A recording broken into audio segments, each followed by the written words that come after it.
කියන්නේ ආශ්වාසම ලබනවායි කියන එක ගැන සමාජයේ ලැජ්ජ වෙන්න ඕන. ඒක නීත්‍යානුකූලව හිඟා කරනවා වගේ වැඩක්. ඇයි? කාගේ හරි ආණ්ඩුවේ සල්ලි අපි ගන්නවා. හැබැයි මේක දැන් ගන්න එක පුරුද්දක් බවට පත් වුණාම අපි ගොඩ යන්න නම් මේ යැපෙන මානසිකත්වයෙන් අයින් වෙන්න ඕන දුවේ පුතේ. අතන මේ වීඩියෝ එක මුලින්ම දැක්කට පස්සේ මම ටිකක් එකපාරටම ගැස්සිලා ගියා. මේ හඳුන්නෙත්තිද කතා කරන්න කියලා. නැත්නම් හඳුන්නෙත්තිද වෙන හඳුන්නෙත්ති කෙනෙක්ද?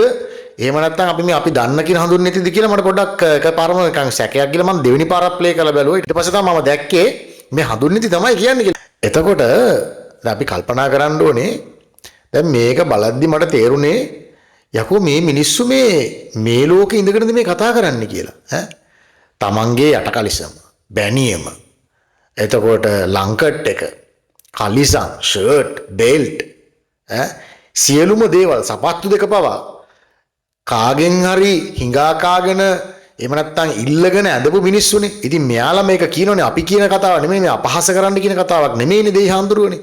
මෙයාලම ඒක කියනවා. අපි මෙහෙම තමයි ජීවත් වෙන්නේ කියලා. කාගෙන් හරි දෙන දෙයක් ඉල්ලගෙන දෙන දෙයක් කාලා එහෙමනේ ජීවත් වෙනවා කියලා මේ කට්ටිය කිව්වේ මැතිවරණ වලට කලින්. ඉතින් දැන් කියනවා අර රජයෙන් නැති බැරි මිනිස්සුන්ට දෙන අස්වැසුම ගන්න එක මහා හිඟන මානසිකත්වයක් ඒ වගේ කියලා මහා දරුණු විදිහට මේ මිනිස්සු කතා කරනවා. මේ මිනිස්සයා දැන් මෙයා විතරක් නෙමෙයි අපිට මතකයි අර කොළඹ නගරාධිපතිනි රායි කැලි බල්තසාර් එයා කියනවා මේ අඳින සාරිය පවා අල්ලපු ගෙදර කෙනාගෙන් අරගෙන අඳන් එන්නේ කියලා. හිඟන මානසිකත්වයෙන් නේද? ඉතින් ඒ කියන්නේ තනිකරම අමු හිඟන්නෝ වගේ තමයි මෙයාලා හැසිරුනේ. දැන් එකපාරට මෙයාලා දැන් ඇත්තම කිව්වොත් එimhe ඇත්ත මෙයාලා ධනපති පන්තියේ මිනිස්සු දැන් නේද? ඉතින් එතකොට අර ආණ්ඩුවෙන් දෙන අස්වැසුම දැන් කලින් නම් ජනසවිය කියලා දුන්නා. ඊට පස්සේ සමෘද්ධිය කියලා. දැන් අස්වැසුම කියලා එකක් දෙනවා. ඉතින් අස්වැසුම ගන්න මිනිස්සු මෙයාලට පේන හිඟන්නෝ වගේ. රජයෙන් ගන්න එපා. එතකොට අර හිතන ජයසාන්ත අයියට මොනව හිතන්නේ නැද්ද මේක මෙහෙම කියද්දි? අර මෙයාලා පෙට්‍රල් ගහන්න සල්ලි ඉල්ලගත්ත. එතකොට කලිසම බෙල්ට් එක ජංගිය පවා ඉල්ලගත්ත අර ජයසාන්ත අයියලාට මොනව හිතනවද? ගමේ ගොඩේ මිනිස්සුන්ට මොනව හිතනවද මේ මිනිස්සුන්ට දුන්න? මේ අස්වැසුම ගන්න වෙන කවුරුත් නෙමෙයිනේ. අස්වැසුම ගන්නේ නැති බැරි මිනිස්සුනේ. තියෙන මිනිස්සුත් ගන්නවා වෙන්න පුළුවන් අතලොස්සක්. නමුත් ඇත්ත වශයෙන්ම මේ අස්වැසුම වගේ ප්‍රතිලාභ රජයෙන් ගන්නේ නැති බැරි මිනිස්සු. ඉතින් එතකොට මේ මිනිස්සු තමයි මේ හඳුන්නෙත්තිලාගේ වසන්ත සමරසිංහලාගේ අනුර කුමාර දිසානායකලගේ වාහනවලට කෙහෙල් කැන පටවපු හරිද? එහෙම නැත්නම් හාල් ගෝණිය පටවපු පොල් ගෝණිය පටවපු මිනිස්සු. ඒ මිනිස්සු තමයි අස්වැසුම ගන්න. අද ඒ මිනිස්සුන්ටම මේ මිනිස්සු කියනවා හරිද? කරුණාකරලා රජයෙන් දෙන දේවල් ගන්න එපා හිඟන මානසිකත්වයක් කියලා. මොන තරම් වෙනසක්ද මේ අවුරුද්ද ඇතුළත මේ මිනිස්සුන්ට වෙලා තියෙන්නේ? අදාහ ගන්න පුළුවන්ද? මට නම් හිතෙනවා අදාහ ගන්න බෑ මේ සිද්ධිය. මට අදාහ ගන්න බෑ. මේ හඳුන්නෙත්තිමද කතා කරන්න කියන එක මට අදාහ ගන්න බෑ. ඒක හඳුන්නෙත්තිගේ මොලේ වයර් මාරු වෙලා තියෙනවා. එහෙම නැත්නම් ලොකු විපර්යාසයක් වෙලා තියෙනවා. එහෙම නැත්නම් සියලුම දේ මේ මිනිස්සුන්ට මතක නැහැ. ඒ මිනිස්සු කරපු දේවල් කියපු දේවල් මේ මිනිස්සුන්ට මතක නැහැ. සමාජ මාධ්‍ය වල සැරිසරද්දී අද දවසේ දැකපු දෙවෙනි විශේෂ කාරණාව තමයි ආතල්ම එකක් තමයි මේ ඔන්න ඔය මේ STF එකට 3 wheel දෙනවා කියන එක. එහෙනම් පොලිස් විශේෂ කාර්ය බලකායට එයාලගේ මෙහෙයුම් කටයුතු සඳහා එහෙම නැත්නම් ඒ ක්‍රියාන්විත සඳහා අවශ්‍ය කරන වාහන විදිහට 3 wheel දෙනවා කියලා. ඇත්තරම මේ මට නම් හිතා ගන්න බෑ මේ මිනිස්සු මේ රට කොහෙටද අරගෙන යන්නේ කියලා. මේ රට කොහෙටද අරගෙන යන්නේ කියලා. මම ඔයාලට පෙන්නන්නම් මේ ලෝකයේ දියුණු රටවල් අපි අතාරිමුකෝ. අපේ ආසන්න කලාපේ රටවල් ටික අරන් බලමුකෝ. ලෝකයේ අනිත් රටවල් අතාරලා දාමුකෝ. ඉන්දියාව, බංග්ලාදේශය, පාකිස්තානය, නේපාලය වගේ නේපාලය අපටත් පල්ලෙන් ආර්ථිකය තියෙන රටක්. නමුත් ඒ රටවල් පවා අපි අරන් බලමු කොයි විදිහටද එයාලගේ ආරක්ෂක අංශ පාවිච්චි කරන වාහන කියලා. හරිද? මේ බලන්න දැන් මේක වෙලා ඉන්දියාවේ. මේ ඉන්දියාවේ වාහන. ඉන්දියාවේ ඒ ආරක්ෂක අංශ පාවිච්චි කරන වාහන. ඊළඟට මේ තියෙන්නේ පාකිස්තානයේ ආරක්ෂක අංශ පාවිච්චි කරන වාහන. ඊළඟට බංග්ලාදේශයේ රටකට පහලින් සලකන බංග්ලාදේශය. ඒ බංග්ලාදේශයේ ආරක්ෂක අංශ පාවිච්චි කරන වාහන තමයි මේ. ඊළඟට බලන්න නේපාලේ. දැන් නේපාලේ කියන්නේ අතරම අපේ ආර්ථිකයට වඩා පහලින් තියෙන ආර්ථිකයක් තියෙන කුඩා රටක්. ඒ රටේ ආරක්ෂක අංශ පාවිච්චි කරන්නේ මෙන්න මේ වගේ වාහන. ඉතින් ඇත්තටම මේ ටිකක් ලැජ්ජත් හිතෙනවානේ. මේ ආණ්ඩුව බලයට ඇවිල්ලා මොකද්ද අපේ රටේ ආරක්ෂක අංශ වලට කරන්න යනදී? ඇත්තම ලංකාවේ ආරක්ෂක හමුදාව පොලිසිය කියලා කියන්නේ අපේ කලාපයේ තියෙන අනිකුත් හමුදාවල විශේෂම ලෝකෙම පවා. හරිද? බොහොම අභිමානයක් තියාගෙන ගෞරවාන්විතව මේ මෙහෙයුම් කරපු දරුණු ත්‍රස්තවාදීන් එක්ක යුද්ධ කරපු STF එක පවා අපේ රටේ STF එක කියන්නේ තනිකරම LTT එකත් එක්ක මූණට මූණ සටන් කරපු මෙහෙයුම් කරපු කණ්ඩායමක්. හරිද? ඒ වගේ අභිමානයක්, දක්ෂතාවයක්, විශාල හැකියාවක් තියෙන අපේ මේ කලාපයේම ඉන්න අති දක්ෂ පොලිස් ඒකකයක් තමයි පොලිස් විශේෂ කාර්ය බලකාය කියලා කියන්නේ. ඉතින් පොලිස් විශේෂ කාර්ය බලකායට අපේ රටේ 3 wheel ටිකක් දුන්නම හරිද? විශේෂ කාර්ය බලකායේ අභිමානයට මොකද්ද වෙන්නේ? විලිලැජ්ජයිනේ. මේ අපේ ආසන්න රටවල්, අපේ කලාපයේ රටවල් පවා මේ ලෝකේ තියෙන මහා විශාල දියුණු නෙමෙයි. නමුත් යම්කිසි මට්ටමකට ආඩම්බර වෙන්න පුළුවන් වාහන දීලා තියෙනවා පොලිසියට. නේද? ආරක්ෂක අංශවල. ඉතින් මොකද්ද මේ මිනිස්සු කරන්නේ? ඉතින් ඇත්තරම මේ අපේ රට තව දුරටත් පසුගාමී රාජ්‍යයක් කරා තමයි මේ කට්ටිය මේ ඇදගෙන යන්නේ. ඒ විතරක් නෙමෙයි මේවා හරහා සියුම්ම අපේ ආරක්ෂක අංශත් එක්ක මේ හැඩ තියෙන පොඩි ඇරියස් එකක් තියෙනවානේ. මේ අය බලයට ගෙන ආපු බලවේගයේ අරටුවේ ඉන්න අයට මේ අපේ ආරක්ෂක අංශත් එක්ක පොඩි ඇරියස් එකක් තියෙනවා. ඒ කවුරු මොනවා කිව්වත්. ආන්ගේ ඇරියස් එක යම්කිසි මට්ටමකින් මෙහෙම පල්ලෙහාට දාලා පච කරලා ඒ ඇරියස් කවර් කරනවාද කියලාත් අපිට සැකයක් තියෙනවා. නැත්තම් මේ වගේ ගොබ්බ වැඩක් කරයිද? මේ වගේ 3 wheel දෙයිද මේ STF එකට? STF එක යොදා ගන්නවා කියලා කියනවා මේ මත්ද්‍රව්‍ය වැටලීම් වලට, පාතාල වැටලීම් වලට. දැන් අපි දකිනවා අපේ රටේ දිනෙන් දින දවසින් දවස මේ පාතාල ක්‍රියාකාරකම් වැඩි වෙනවා. මත්ද්‍රව්‍ය වැටලීම් සිද්ධ වෙනවා. මත්ද්‍රව්‍ය ජාවාරම්කරුවෝ ලංකාව තිප්පොලක් කරගෙන ඉන්නේ මේ ආසන්න කාලය තුල. කන්ටේනර් 323ක් ඇවිල්ලා තියෙනවා ලංකාව ඇතුළට. ඒවා මත්ද්‍රව්‍යද මොනවද කියලා අපි දන්නේ නැහැ. නමුත් ඒවා අල සැකයක් තියෙනවනේ මොනවද ආවේ කියලා.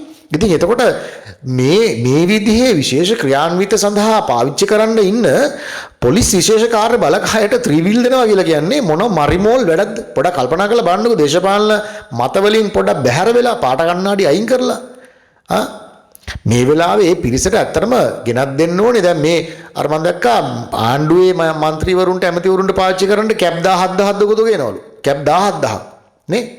ඉතින් ඒවා නෙමෙයි මේ දැන් මෙයාලා මේ මත්ද්‍රව්‍ය මඩින මෙහෙයුම්, අර මෙහෙයුම්, මේ මෙහෙයුම්, පාතාල මඩින මෙහෙයුම් කියලා දඟලනවා. හැබැයි ඒක කරන්න ඉන්නේ මේ පාර්ලිමේන්තුවේ 159 ගිහිල්ලා නෙවෙයිනේ. අපි ආරක්ෂක අංශ ගිහිල්ලා තමයි මේ වැඩේ කරන්න ඕනේ. ඉතින් ඒ පිරිසට 3 wheel ටිකක් දුන්නම මත්ද්‍රව්‍ය ජාවාරම්කාරයෝ, පාතාලකාරයෝ හෝන් එක ගහලා hina වෙලා යයි යන්න. පල්ලෙහාටම ඇදලා දාන තත්ත්වයක් තමයි තියෙන්නේ අපේ රටේ ආරක්ෂක අංශ සහ කවුරු මේ තීරණ ගන්නවද කියලා අපි නම් දන්නේ නැහැ. අතන විලියජ්ජාවේ සන්තෝෂි නැහැ. මේ වැඩේ නම් කරන්න එපා. මෙන්න වැන්දා කරුණාකරලා STF එකට නම් 3 wheel දෙන්න එපා. අනුර කුමාර ජනාධිපතිතුමානේ ඉන්නේ ආරක්ෂක ඇමති නේද? ඊළඟට පොලිස් ඇමති ඉන්නේ විජේබාලන් ආනන්ද විජේපාල මැතිතුමානේ. ඉතින් කරුණාකරලා ඇමතිවරුනි, මැතිතුමනි, ජනාධිපතිතුමනි මේ STF එකට මේ අපරාධ කරන්න එපා. ඒක මීට වඩා හොඳයි මේ අපේ රටේ පොලිසියේ බෙල්ලෙන් අල්ලලා කානුවකට තල්ලු කරන නිසා කරුණාකරලා මේ වැඩේ කරන්න එපා. ඕන ගොම්පාට් එකක් දාන්න. ඔයාලා ගොම්පාට්ම තමයි දිගටම දාන්නේ. ඕන ගොම්පාට් එකක් දාන්න. ඒක නම් කරන්න එපා. අද දවසේ දැකපු තුන්වෙනි ආතල් එක තමයි අර සුනිල් වටකල ඇමතිතුමා මාධ්‍ය ඉස්සරහා ඇවිල්ලා කියනවා මීට කලින් අපේ පක්ෂයේ කුඩු ජාවාරම්, මද්ද්‍රව්‍ය ජාවාරම් ඒව මොකුත් නැහැ. ඒව වැඩ කරන අය නැහැ. පාතාල සම්බන්ධකම් තියන අය නැහැ. බොහොම සුපිරිසිදු පෙරාපු රත්තරන් වගේ බඩු ටිකක් තමයි අපි ළඟ ඉන්නේ කියලා සුනිල් වටකල ප්‍රත්‍යක්ෂ වශයෙන්ම කියනවා. හරිද? චුට්ටක් එක බලන්නකෝ. කියන්නේ ඔබ නියෝජනය කරන අනුර කුමාර දිසානායක මහත්මයාගේ ආණ්ඩුවේ ඍජුව හෝ වක්‍රව මත්පැන්, මත්ද්‍රව්‍ය, පාතාල වලට ක්‍රියා කරන දේශපාලන චරිත නැහැ කියලාද? කිසිසේත්ම නැහැ. කොහොමද මේ රොෂාන් ඔයා තියනවා නම් දැන් මොන හරි එළිදරවක් තියනවා කියන්නේ. එතකොට දැන් මේ ඊයේ පෙරේද අත්අඩංගුවට ගත්තනේ අර මත්ද්‍රව්‍ය වගේක් එක්ක, මත්ද්‍රව්‍ය තොගයක් එක්ක විදුහල්පතිවරයෙක්, ඒ විදුහල්පතිවරයාගේ බිරිඳ මාලිමාවේ ප්‍රාදේශසභා මන්ත්‍රී කෙනෙක්, නගරසභා මන්ත්‍රී කෙනෙක් කියලා කියනවනේ. ඉතින් එතකොට දැන් අද පොතක් අපි දැක්කා ඒ മന്ത്രിවරිය යම්කිසි පාතාල සමාජිකයෙකුගේ ඥාතියෙක් කියලා. ඉතින් එතකොට සුනිල් වටගලලා දැන් උත්තර දෙන්න ඕනේ අර ඔය කිව්ව කතාවේ හැටියට එහෙමයි අපි ළඟ නෑ කියලානේ එයාලා මේ ජනවරම ගත්තේ. එයාලා මේ ප්‍රාදේශසභා ඡන්දය යන්න කලින් එයාලා නිසක වශයෙන් ජනතාවට කිව්වා අපි ළඟ එහෙමයි නෑ. අපි මේ ෂුවර් කරලා කියන අපි විශ්වාස කරන්න. ඉතින් ඒක විශ්වාස කරලා තමයි මත්ද්‍රව්‍ය ජාවාරම් වල නිරත වෙන අයට ජනතාව ඡන්දෙ දුන්නා. නොදැනුවත්ව මේ වටගලලා කියනවා නෑ නෑ අපි ළඟ එහෙම බඩු නෑ කියලා. නේද? ඉතින් වටගලලා කිව්ව කතාව විශ්වාස කරලා තමයි මිනිස්සු ඡන්දෙ දුන්නේ මේ පිරිස් වලට. ඉතින් ඒ අය අද ප්‍රාදේශ සභාවල නගර සභාවල ඉන්නවා. එයා මේ පළවෙනියා හෝ අවසාන කෙනා කියලා කියන්න බෑනේ. අනිවාර්යයෙන්ම තව අය ඉන්න පුළුවන්. දැන් වටගල කිව්ව කතාව එතනින් ප්‍රතික්ෂේප වෙනවා, බැහැර වෙනවා. අනිවාර්යයෙන්ම තව අයත් ඉන්න පුළුවන්. ඉතින් ඒක නිසා සුනිල් වටගල ඊට පස්සේ ජනතාව රවට්ටන චරිත සහතික දෙන්න එපා යාලගේ දේශපාලන ව්‍යාපාර ගැන. මොකද යාලගේ දේශපාලන ව්‍යාපාර රනින් පෙරාපු කිරෙන් බාපු දේශපාලන ව්‍යාපාර කියලා කාටවත් සහතික දෙන්න බෑ. ඒ සහතිකේ බිදුණා. ඒ නිසා ජනතාව කිසිසේත්ම මේ මිනිසුගේ වචන ඊට පස්සේ විශ්වාස කරන්න එපා. මොකද මෙයාලාට එහෙම කටින් කටමැත දොඩවන්න පුළුවන්. නමුත් මන්ත්‍රීවරයෙකුගේ සිද්ධියෙන් පස්සේ පැහැදිලිවම සායාට කියනවනේ එයාට පාතාල නායකයෙක් එක්ක ඥාති සම්බන්ධකම් තියෙනවා කියලා කියනවනේ. ඉතින් එතකොට ඊට පස්සේ සුනිල් වටගලට සහතික දෙන්න බෑ. එයාලගේ පක්ෂයේ දේශපාලනය ගැන සහතික දෙන්න බෑ. කරුණාකර සුනිල් වටගල දැනුවත් වෙන්න කවුරු හරි යාට කියන්න ආයේ ඊට පස්සේ ඔයාලගේ දේශපාලන ව්‍යාපාරයේ ඉන්න පොරවල් ගැන හෝ කට්ටිය ගැන හෝ නිර්වචන දෙන්න එපා, සුද්ධ කරන්න දෙන්න එපා. ඒ අය ගැන චරිත සහතික දෙන්න එපා. ඒ චරිත සහතික ඕනෑම මොහොතක අවලංගු වෙන්න පුළුවන්. මීට කලින් අර චරිත සහතික අවලංගු වෙච්ච අවස්ථාවක් තමයි පාර්ලිමේන්තුවේ කතානායක. නේද? මේ වගේ අපි මේ සුපිරි බඩු අපි උගත්තු කියලා ආපු පාර්ලිමේන්තුවට ආපු මිනිස්සු ආචාර්ය රන්වල කියලා පොරක්ව කතානායක කරා. අන්තිමේදී කුල්ල කුජීත වෙලා කියන්නේ ආචාර්ය උපාධිය තනිකර බොරුවක් කියලා. ඉතින් මේ පළවෙනි අවස්ථාව පාර්ලිමේන්තුවේදී ඊට ඒ වගේම පාර්ලිමේන්තුවට අමතරව මේ ප්‍රාදේශ සභා නගර සභාවලත් මේ සිද්ධියම වෙනවා. ඒ නිසා කරුණාකරලා සහතික දෙන්න එපා. අද දවසේ දැපු තව ආතල් එකක් තමයි අර වසන්ත සමරසිංහ වෙළඳැමතිවරයා කියනවා මේ ගොවියෝ වෙනුවෙන් අපේ ආණ්ඩුව මාර වැඩ කොටසක් මේ අවුරුද්ද ඇතුළත කරා කියලා. එයා සුද්ධ කරන්න යනවා. එයා නිවැරදි කාර්යය වෙන්න යනවා මේ කරපු ජාතික අපරාධෙට. මොකද්ද ජාතික අපරාධේ? අර අච්චර ලූණු තොගයක් අච්චර ලූණු ඇස්වන්නක් අපේ රටේ ගොවියෝ හදද්දී පිට රටින් ලක්ෂ ගණන් නැව් ගණන් ලංකාවට ගෙනල්ලා පිටරට ලූණු ව්‍යාපාරිකයෝ ලව්වා පුරෝපු එක. දැන් වසන්ත සමරසිංහලාට සුද්ධවන්ත වෙන්න බෑ. එයාලා කලේ පහරපු බලල්ලු වගේ දැන් කියවනවා. නමුත් අපේ රටේ ගොවි ජනතාව හොඳටම තේරුම් අරගත්තා මේ අය මේ ගොවි ජනතාව මොන විදියටද රැවට්ටුවේ කියන එක. හරිද? මේ බිස්නස් කාරයන්ගේ පැත්ත අරගෙන ගොවි ජනතාව නන්නත්තර කරා. වසන්ත සමරසිංහල. ඉතින් වසන්ත සමරසිංහලාට දැන් ඔය අර ගණන් මේ ගණන් පෙන්නලා මොනවා කරත් සරලවම අපේ රටේ ලූණු අස්වැන්න නෙලද්දී ලංකාවට ආහාර ද්‍රව්‍ය ඉම්පෝට් කරන වෙලෙන්දු ටික ලූණු කන්ටේනර් පිටින් ගෙනල්ලා නැව් පිටින් ගෙනල්ලා පුරවල තිබුණේ. ඉතින් එතකොට දැන් වසන්ත සමරසිංහලාට සුද්ධවන්ත වෙන්න බෑ. ගොවි ජනතාවගේ ද්වේෂය, වෛරය, ගොවි ජනතාවගේ පිළිකුල වසන්ත සමරසිංහලාට එල්ල වෙලා ඉවරයි. ලාල් කාන්තලාට එල්ල වෙලා ඉවරයි. නාමල් කරුණාරත්න රිලා පෝතකයාට ඉල්ල වෙලා ඉවරයි. ඒ නිසා එයාට ආයේ ගමට යන්න බෑ. ගොවි ජනතාව අතරට යන්න බෑ. වසන්ත සමරසිංහලාට, නාමල් කරුණාරත්නලාට, ලාල් කාන්තලාට ආයේ රෙද්දක් ඇඳගෙන නම් ලංකාවේ ගොවි ජනතාව අතරට නම් යන්න බෑ. ෂුවර් ගහලෙලෝනා. මේ තියෙන තත්ත්වයට අනිවාර්යෙන් ගහලෙලෝනා. යන්න එපා කරුණා කරලා ගුටි කණ්ඩාස නම් යන්න. වසන්ත සමරසිංහලා ඇතුළු මේ ආණ්ඩුව ෆේල්. මේ වෙද්දි ෆේල්. හරිද? අපට වැරදුනා, අරහෙ වැරදුනා, මෙහෙ වැරදුනා කියලා කියන්න බෑ. ඔයාලා තරම් දැනුමක් තියෙන පොරවල් ටිකක් හිටියේ නෑනේ. දැන් ඇවිල්ලා අවුරුද්දක් ඇතුළත නේද? ඇඟේ හලාගෙන කඳ ගස්සගෙන ඉවරයි. ඒ නිසා කරුණා කරලා ඊට පස්සේ සුද්ධවන්ත වෙන්න එපා. ඔයාලට මේ වැඩේ කරන්න බෑ. ඔයාලා ගොවියෝ ඇඳුවා. ලූණු විතරක් නෙමේ ලූණු, අල, සීනි, උක්කස්වැන්න අච්චර තියෙද්දි සීනි මෙට්‍රික් ටොන් ලක්ෂ ගණන් ගෙනල්ලා උග්ගොවියෝ ටික සමතලා කරා. අර්ථාපල් ලස්වැන්න අර අපේ රටේ වැවෙන රසම රස අර්ථාපල් ටික කුණු වෙලා යද්දි පිට රටින් ගේන මෙලෝ රහක් නැති අල වලින් ලංකාවේ මාකට් එක පුරවවුවා. හරිද? අල ගොවියෝ අස්වැන්න විසි කරනවා. ඊළඟට උදු ගොවියෝ අස්වැන්න නෙලනකොට නිදිමරාගෙන සත්තුත් එක්ක හැප්පිලා හේන් කරගෙන අවසානයේ උඳු ටික උදු අස්වැන්න ගන්නකොට ලංකාවේ වෙළඳපොළ බිස්නස්කාරයෝ ටික වසන්ත සමරසිංහලාගේ බිස්නස්කාරයෝ ටික උඳු වලින් ලංකාව පුරවලා. ඉතින් ඒ නිසා කරුණා කරලා මේ අපරාධය තවදුරටත් දැන් ලබන අවුරුද්දේ අපි කරන්නේ නැහැ. ලබන අවුරුද්දෙත් ඔයාලා ওই ටිකම තමයි කරන්නේ. වෙන මොකුත් නෙමෙයි. ඔයාලට හැරෙන්නවත් බෑ. ඔය වෙළඳ මාෆියාවත් එක්ක ඔයාලට හැප්පෙන්න බෑ. ඔයාලා ඔය වෙළඳ මාෆියාවේ කුක්කෝ. ඔයාලව සුපිරියට එයාලා පාවිච්චි කරනවා. ඔයාලට මොකුත් කරන්න බෑ වසන්ත සමරසිංහ. ඒ නිසා කටවාගෙන ඉන්න ප්ලීස්. ආයෙ මොකුත් කියන්න එපා. ඔයාලා සමාජයට විවරණය වෙලා ඉවරයි. ඔයාලා සමාජයේ ඉස්සරහා නිර්වත් වෙලා ඉවරයි. අද දවසට දැකපු ඔය මාතෘකා දෙක තුනක් ගැන තමයි මම කතා කරේ.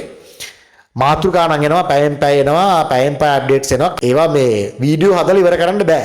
එච්චර බඩු වෙනවා. එළි වෙන ජාමයට තව හොඳ සෙල්ලම් තියෙනවා. ඉස්සරහට ගොඩාක් දේවල් අපේ රටේ මිනිස්සුන්ට බලා ගන්න පුළුවන්. අපිත් පුළුවන් වෙලාවට මේ වගේ වීඩියෝ එකක් අරගෙන අවිල්ලා ඔබ තමුන්නාසලත් එක්ක මේව කතා කරනවා. මේවට ඩොබි මහතුරු නම් ගොඩක් කලබල වෙනවා. අපි මේ කතා කරනකොට අපිට කුණුහරුපෙන් බයිනවා, තර්ජනය කරනවා. අපි කුණුහරුප වලට බය නැහැ. කුණුහරුප වලින් අපි නතර කරන්නත් බෑ. ඉතින් ආරාධනා කරන ඔබ සැමට කරුණාකරලා අපේ channel එක subscribe කරන්න, like එකක් දාන්න, share කරන්න. ඉතින් ගොඩක් ස්තුතියි. නැවත වතාවක් අපි ඉතාම ඉක්මනින් හම්බෙමු. මොකද එකක් ඉවරෙන් එකක් බඩු වෙනවා. නිවුස් එනවා. ආණ්ඩුව මොහොතින් මොහොත ආතල් දෙනවා. ඉතින් අපිට දෙන්න ආතල්ලයක් ගන්න. ජය වේවා.